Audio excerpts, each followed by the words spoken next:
जिस झाड़ू से साफ करने आए थे उसी से आप खुद साफ हो गए। दोस्तों 24 अप्रैल 2026 ये तारीख अब इंडियन पॉलिटिकल हिस्ट्री की किताबों में बोल्ड लेटर्स में लिखी जाएगी। क्यों? क्योंकि इस दिन अरविंद केजरीवाल की कट्टर ईमानदार पार्टी का राज्यसभा में एक कट्टर इनकाउंटर हो गया। एक दो या तीन नहीं, पूरे 7 मेंबर ऑफ पार्लियामेंट्स एक साथ बीजेपी में चले गए।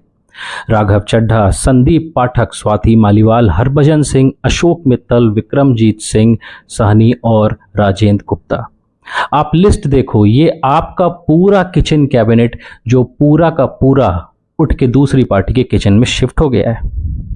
नमस्कार दोस्तों, मैं हूं सौरभ और स्वागत है आपका आपके ही चैनल में।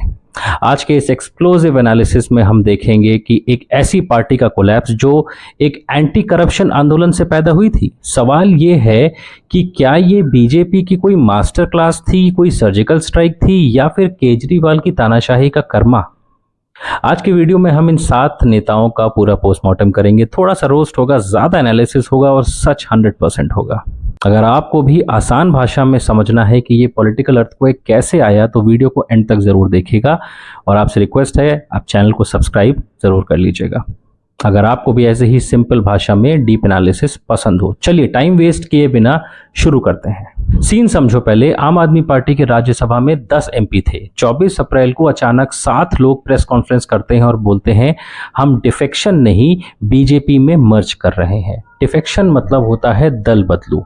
मतलब ये कह रहे हैं कि हमने दल नहीं बदला है, हमने बीजेपी से मर्ज किया है। पर मुद्दा ये है कि आखिर ये 7 लोग हैं कौन? ये कोई गली मोहल्ले के नेता नहीं थे, ये आम आदमी पार्टी की ए टीम थे। हर एक का अपना एक बेस और वेट था। आइए एक एक करके इनकी कुंडली खोलते हैं और समझने की कोशिश करते हैं कि बीजेपी ने आखिर इन्हें क्यों उठा लिया। लिस्ट में नंबर 1 पे है Raghav Chadha, the poster boy. Age 37, qualified chartered accountant and London School of Economics से पढ़े हुए। ये आम आदमी पार्टी और केजरीवाल के सबसे छोटे पर सबसे तेज सिपाही थे। पार्टी का नेशनल ट्रेजरर थे, राज्यसभा एमपी और पंजाब 2022 इलेक्शंस के मास्टर आर्किटेक्ट भी थे। टीवी डिबेट्स के ये एंग्री यंग मैन और केजरीवाल के बाद सबसे बड़ा यूथ फेस थे। सवाल यह है कि बीजेपी को ये क्यों चाहिए? क्योंकि बीजेपी को पंजाब में एक अर्बन, पढ़ा लिखा, इंग्लिश बोलने वाला फेस चाहिए था जो आगे चलकर सीएम का फेस बन सके। पंजाब में बीजेपी पे बाहरी पार्टी का ठप्पा लगता है। राघव को उस टैग को हटाने के लिए परफेक्ट टूल की तरह यूज किया जाएगा। मतलब जो कल तक आम आदमी पार्टी का शहजादा था, क्या वो अब बीजेपी का युवराज बनेगा? लिस्ट में नंबर 2 पे आते हैं संदीप पाठक, द चाणक्य। देखिए, आईआईटी दिल्ली का प्रोफेसर, डेटा सर्वे और बूथ मैनेजमेंट का गॉड। आम आदमी पार्टी में इसका काम था बैकग्राउंड में रहकर इलेक्शन जिताना। पंजाब 2022 में 92 आउट ऑफ 117 सीट्स जीतने का जो ब्रेन था वो इसी आदमी का था। बैकरूम बॉय है ये, जिनको कैमरा पसंद नहीं। पर बीजेपी को क्यों चाहिए? बीजेपी के पास अमित शाह के बाद ग्राउंड लेवल डेटा को प्रोसेस करने वाला बंदा पंजाब लेवल पे कमजोर है। पाठक वो आदमी हो सकते हैं जो 6 महीने में पंजाब के अंदर बीजेपी का संगठन 0 से खड़ा कर सकते हैं। मतलब पाठक जी, आप आम आदमी पार्टी का गूगल मैप्स थे, पर अब बीजेपी को 2027 का रास्ता दिखाएंगे क्या? लिस्ट में नंबर 3 पे आती हैं Swati Maliwal, the emotional face. Activist background, 8 साल तक Delhi commission for women DCW की चीफ रही हैं ये। आम आदमी पार्टी में महिला सुरक्षा का सबसे बड़ा चेहरा थी। पर वो सीएम हाउस इंसिडेंट के बाद पार्टी से उनकी नाराजगी पब्लिकली बाहर आई। उन्होंने खुलेआम बोला कि मेरे साथ गलत हुआ है और पार्टी उस वक्त चुप रही। बीजेपी को ये क्यों चाहिए? देखिए, दिल्ली और पंजाब में महिला वोट को टारगेट करने के लिए आम आदमी पार्टी ने अपनी ही महिला नेता का अपमान किया। ये नैरेटिव बीजेपी को थाली में सजाकर मिला है। मतलब आम आदमी पार्टी ने बेटी बचाओ का नारा दूसरों को तो दिया, लेकिन जब टाइम आया तो अपनी ही बेटी नहीं बचा पाया। चौथे नंबर पे है Harbhajan Singh, the cricket star. 400 plus test wickets, पिंड द मुंडा। हर पंजाबी के घर में कहीं ना कहीं इसका पोस्टर जरूर मिल जाएगा। आम आदमी पार्टी ने इसको राज्यसभा एमपी बनाया और पंजाब में स्पोर्ट्स यूनिवर्सिटी का वादा किया। ये आदमी जट सिख वोट का सिंबल है। 2027 में इनको जलंधर या लुधियाना से सीधा एमपी एमएलए लड़वाया जा सकता है। मतलब इसका कहने का बजी पाजी क्रिकेट में ऑफ स्पिन और दूसरा डालते थे, पॉलिटिक्स में भी आके इन्होंने दूसरा डाल दिया और आम आदमी पार्टी को ही क्लीन बोल्ड कर दिया। क्या लिस्ट में 5वें नंबर पे आते हैं Ashok Mittal, the education king, founder of lovely professional university LPU, 30,000 से ज़्यादा स्टूडेंट्स, हज़ारों जॉब्स। ये आदमी एजुकेशन सेक्टर का टाइटन है। बीजेपी को क्यों चाहिए? पंजाब, हरियाणा और हिमाचल में एक स्ट्रॉन्ग एजुकेशन लॉबी सेट करने के लिए। इनके पास पैसा है, यूथ का कनेक्शन है और स्टूडेंट्स हैं। हर कॉलेज में ABVP को स्ट्रॉन्ग करने का ग्राउंड रेडी इनको मिल गया।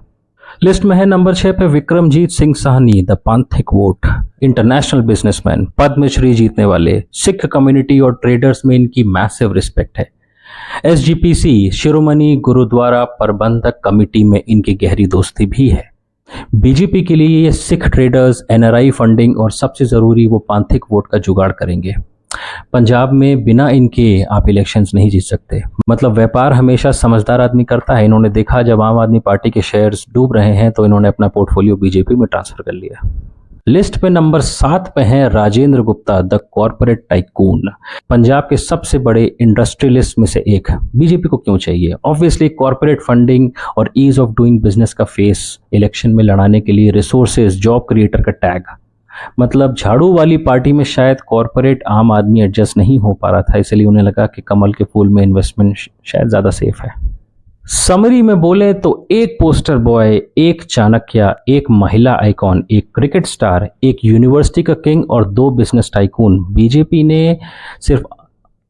ने सिर्फ MP नहीं तोड़े हैं, आम आदमी पार्टी की रीढ़ की हड्डी तोड़ी है।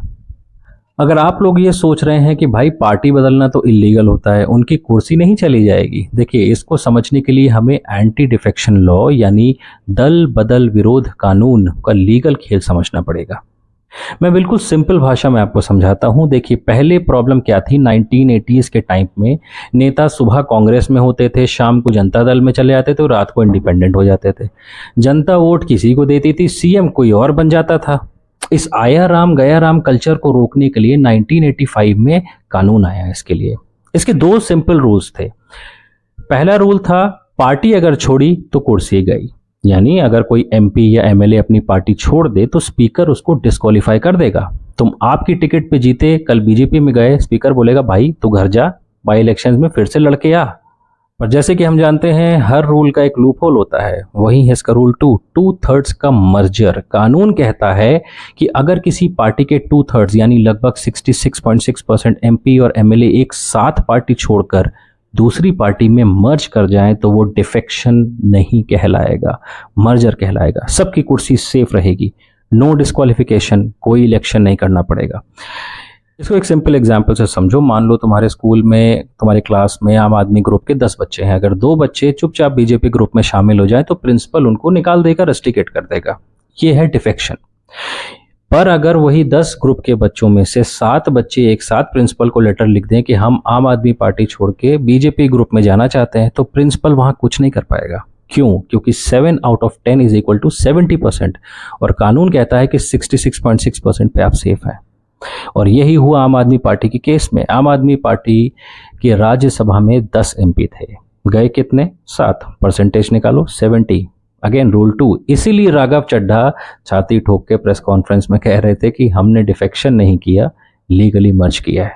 लास्ट डिसीजन हालांकि राज्यसभा चेयरमैन का ही होता है। अगर उन्होंने साइन कर दिया, जो कि टेक्निकली देखते हुए लग ही रहा है वो कर देंगे, तो ये ऑफिशियली 7 MPs बीजेपी के MP बन जाएंगे बिना इलेक्शन लड़े। मतलब समझ रहे हो, कानून बनाया था नेता को रोकने के लिए कि वो पलटी ना मारे, पर पढ़े लिखे नेता ने कानून पढ़ा और उसके अंदर से ही हाईवे निकाल दिया।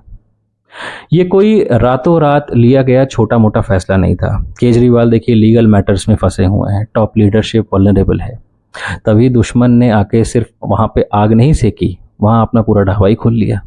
देखिए लेकिन इस पूरे एपिसोड ने इंडियन पॉलिटिक्स में एक बहुत बड़ी बहस छेड़ दी है। जाहिर सी बात है कि सवाल मेरा आपसे है कि क्या आम आदमी पार्टी ने इन 7 नेताओं का मूव आप चाणक्य नीति मानते हो, एक स्मार्ट सर्वाइवल स्ट्रेटेजी मानते हो? क्योंकि हम अक्सर देखते हैं कि लोग पार्टीज एक दूसरे से छोड़ते हैं, पर इतने बड़े लेवल पे 7 एक साथ छोड़ दें, ये आप इसको कैसे लेते हो? कि ये मानते हो कि ये उनकी सर्वाइवल स्ट्रेटजी थी, या फिर आप इसको पूरी तरह से गलत मानते हो?